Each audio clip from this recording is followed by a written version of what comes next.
বিশ্বনবী ছাড়া কিয়ামতের ময়দানে কেউ আমাদের জন্য সুপারিশ করতে পারবে? পাগল হয়ে যাব আমরা। সূর্যটা মাথার কাছে, ক্ষুধায় তৃষ্ণায় জিহ্বাটা কুকুরের মতো বের হয়ে ঝুলতে থাকবে, মাথার মগজগুলো গলে গলে নাকের ছিদ্র দিয়ে কানের ছিদ্র দিয়ে বেয়ে বেয়ে পড়তে থাকবে।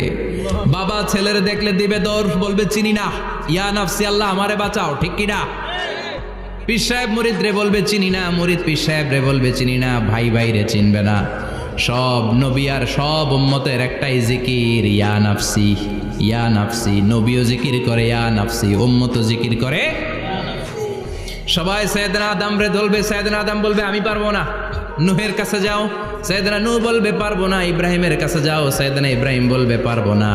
মুসা আলাইহিস সালামের কাছে যাও, মুসা আলাইহিস সালাম বলবেন পারবো না। ঈসা আলাইহিস সালামের কাছে যাও, সাইয়েদনা ঈসা আলাইহিস সালাম বলে এত জায়গায় ঘুরে লাভ নাই, জায়গা মতো যাও মিয়া, জায়গা মতো যাও। মাকামে মাহমুদে বিশ্বনবীকে সেজদায় পড়ে থাকতে দেখবা।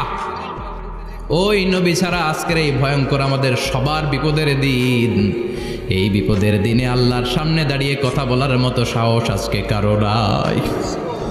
বিশ্বনবী কাঁদতে থাকবেন, সেজদায় পড়ে কাঁদবেন। সবার জিকির ইয়া নাফসি ইয়া নাফসি, বিশ্বনবীর জিকির ইয়া উম্মতি। কাঁদতে কাঁদতে নবী আমার বেহুশ, সবাই বিশ্বনবীর চারদিকে দাঁড়িয়ে থাকবে গোল হয়ে। আমার নবী মাকামে মাহমুদে সেজদায় পড়ে থাকবে।